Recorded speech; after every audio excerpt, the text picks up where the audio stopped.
hope everyone is doing okay today. This video is going to be blisteringly quick, so if you see me and then you don't see me, that's why. I will be back later this evening for I guess you can say a longer show on various items, but I saw this and I really wanted to show this video before I had to leave today. This had to do with Tulsi Gabbard, University of San Francisco. And Tulsi Gabbard has asked a question that I've been asking myself for God knows how long when I've watched Tulsi Gabbard give her speeches, when I watch the things that she was advocating for. The question being, what differentiates you from one Mr. Bernie Sanders? You supported him in 2016, but in 2020 you are now running in a race that Bernie Sanders is also running in. What are the things, the deficiencies that you believe that Bernie Sanders have that you don't? And what are the pluses that you have that you believe Bernie Sanders don't? Or maybe that both of you share. But regardless of that, what is the distinguishing characteristics between you two? Now, my first thought is that this answer have to do with military. This thing of I'm the anti-war candidate. Because the fact of the matter is Tulsi Gabbard agrees in basics from an economic standpoint. The Green New Deal, the Medicare for all, legalization of marijuana, she would say, yes, on all of those things, I completely agree with them. So then it becomes, then why are you running? What is the distinguishing characteristic that you are using to run? I'm fascinated by this question because I've had this question myself. And when I sent my message off to Tulsi Gabbard, I don't know if I asked this question. I don't know if I asked this one. I think my questions revolved more around her philosophy around military use and when you go to war and those type of things.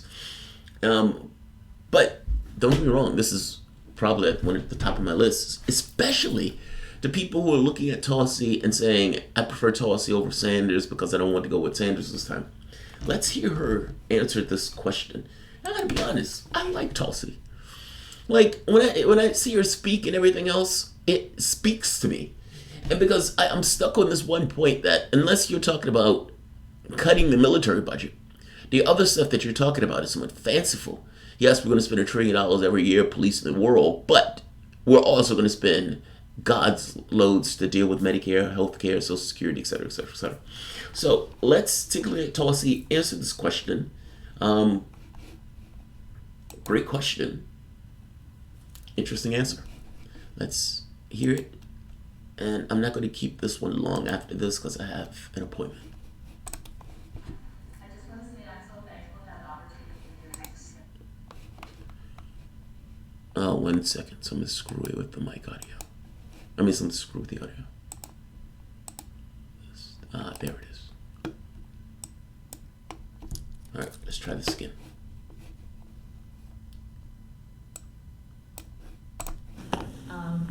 I just want to say I'm so thankful to have the opportunity to hear you speak in person. I know you from the 2016 primary when Bernie Sanders ran.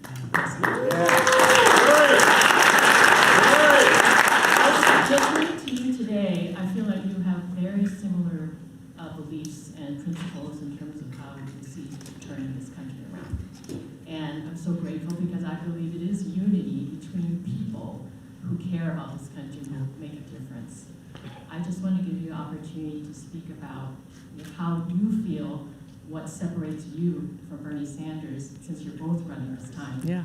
And I have a second question also, and that is, I understand you practice the faith of Hinduism, and I'm wondering how that affects how you work as a politician and how it affects your decision making. Thank you. Bernie remains a good friend, and I think he brings such an important voice to this country and the conversations that we're having. My decision to run for president was really based on that recognition that the most important job that a president has is as commander-in-chief. So the experiences that I have of serving as a soldier for almost 15 years, of being deployed to the Middle East and seeing and experiencing firsthand the cost of war and the consequences of the failed policies of this country directly, firsthand. I am not someone who is going to go into the White House and sit back and rely on the foreign policy establishment in Washington to tell me what to do. I don't have to.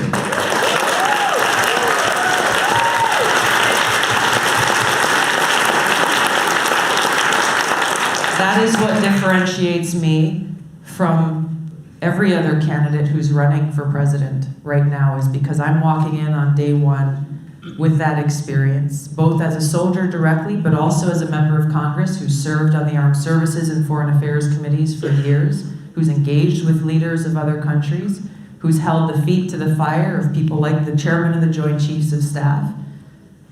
I'm not intimidated by the stars that someone wears on their shoulders. I'm not intimidated by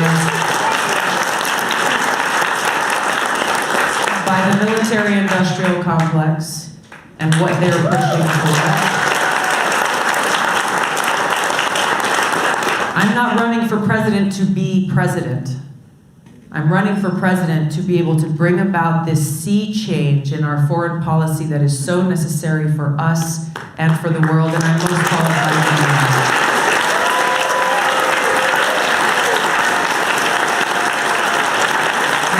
One last question, really quick. I want to briefly answer. I'm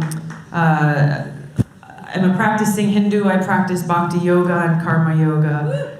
Dedicate my life to do my best every day, to be of service to God. And on first view, it sounds like she dodged that question, right? But on second view, I don't think she did. I think she is answering the question, but she's answering it in a way that doesn't attack the other person. I hope you understand what I mean. Like, it seems like they have this rule set going that they can't directly and outright attack each other. I don't know if this is some kind of democratic rule that they put in the back end, but it seems like that's what they're standing to. On the second point, Tulsi Gabbard and Bernie Sanders are friends. I mean, the heat that she took when she decided to support Sanders in the 2016 is severe and required a certain amount of bravery in order for her to impart on that. If you understand me. I think her answer boils down to military. Like, I think that's what her answer absolutely boils down to. In fact,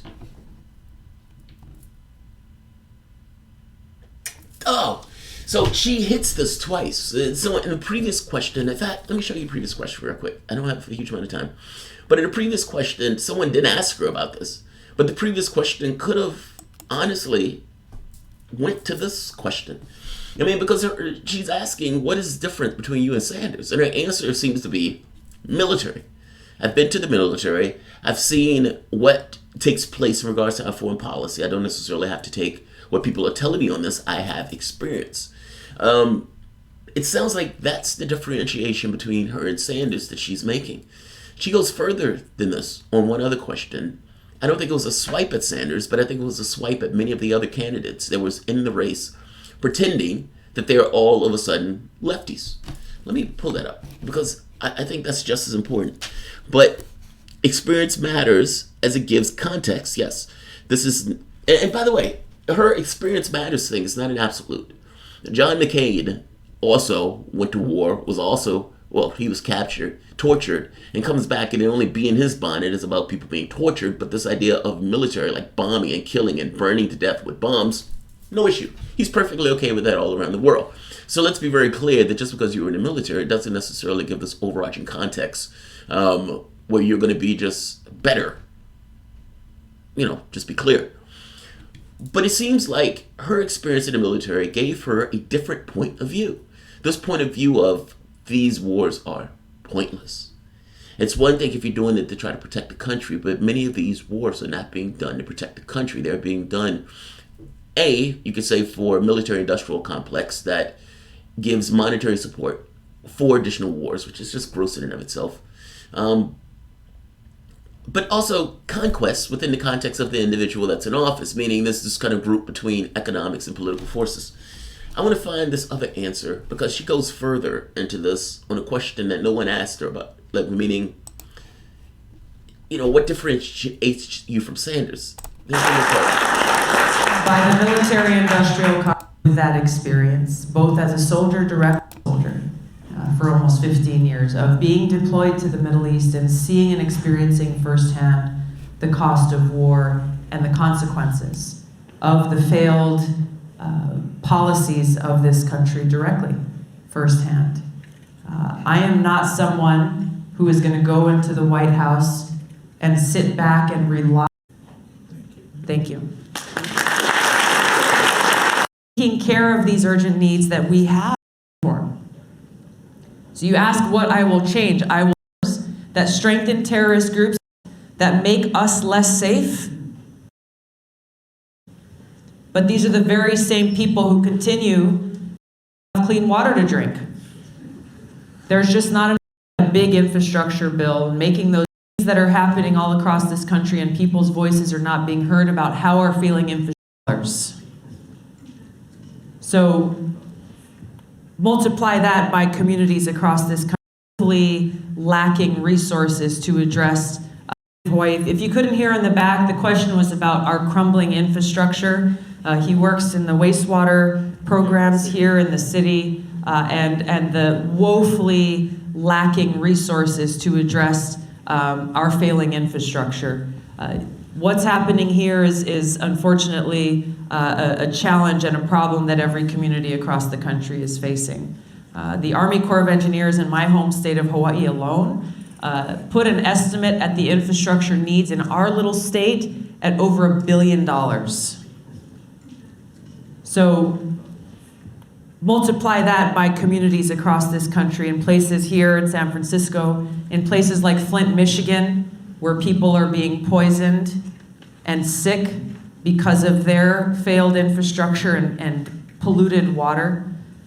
These are things that are happening all across this country, and people's voices are not being heard about how our failing infrastructure is directly impacting our health and well-being. Passing a big infrastructure bill and making those investments should be something that is a bipartisan concern because it impacts every community in this country. Now, if you look at people in Washington and say, well, look, there's just not enough money. There's just not enough money to make sure that people have clean water to drink. There's just not enough money to make sure that our roads are safe to drive on, that our bridges are not going to fail us. There's just not enough money. But these are the very same people who continue to vote for and to advocate for spending trillions of dollars on wasteful regime change wars or nuclear weapons that make us less safe, that increase suffering in the people in the countries where we wage these wars, that strengthen terrorist groups like ISIS and Al-Qaeda, undermining our own national security, what to speak of the cost that is borne by our men and women in uniform. So you ask what I will change. I will change our priorities in this country and set them right so we stop wasting trillions of all of our dollars on these wasteful, counterproductive wars and dedicate them to rebuilding our infrastructure, to taking care of these urgent needs that we have in communities all across this country. You will hear a lot of empty promises from politicians about all of the great things that they want to do for you. But unless you have someone in the White House who has that courage and that experience and leadership to bring about that change so that we are taking those trillions of dollars and bringing them here, then those promises will remain empty and unfulfilled. Right there. Now, one, Kristen Gillibrand, one Kamala Harris, one Cory Booker, one hashtag everybody else that's in the race with the exception of maybe a Bernie Sanders, because whatever you want to think of Sanders, he has talked about reining in the military. Question it, nobody knows what that means exactly, reining in the military, but in his case, I think she makes a really good point. It is impossible for you to spend this much money in these foreign wars while simultaneously dealing with the issues that plague us, that require our attention at home. And her point is, if I get into office, my perspective is going to be that we need to focus on the homeland first. Now, I would argue that the same perspective is for Sanders, which is probably why she supported Sanders. But I think the difference between her and Sanders is that she's very acute on the issue of military, while simultaneously being okay for the other issues on the domestic front. where Sanders seems to be more in tune on the domestic front while simultaneously looking at issues dealing with the military. The focus is different.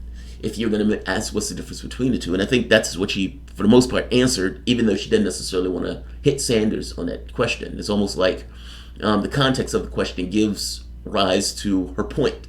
You were asked a question about differentiation between you and Sanders, and you went to talk about the military aspect, which, just by definition of sorts, unless you were just talking about something completely different, gets across the difference. I think that's what she sees as her differentiating mark.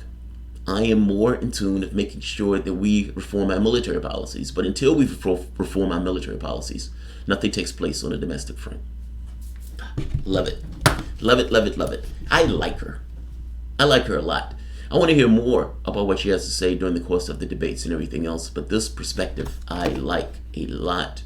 I saw a super chat from somebody. Stephanie. Oh, what's going on, Stephanie? All Tulsi supporters, please tag Tulsi on Twitter and demand hoodies as campaign merchandise. I am cold and want a Tulsi hoodie. Help a sister out. You guys heard Stephanie. She is cold and she wants a Tulsi hoodie. Please help a sister out. And tell Tulsi Gabbard to add hoodies to the clothing merchandise that's associated with her campaign. Tulsi, I am there with you. I don't know if I want a hoodie, but it is cold here in Richmond. So I feel you on that. And I'll end this here. I'll see you guys this evening. I can't keep this one long. If you guys enjoy the content, please feel free to share, like, subscribe. You guys can always support through PayPal or Patreon. I can't believe there are 138 people here. That is amazing. But fair enough. Fair enough. All right, guys. Have a good one. I'll see you in a few. Bye-bye.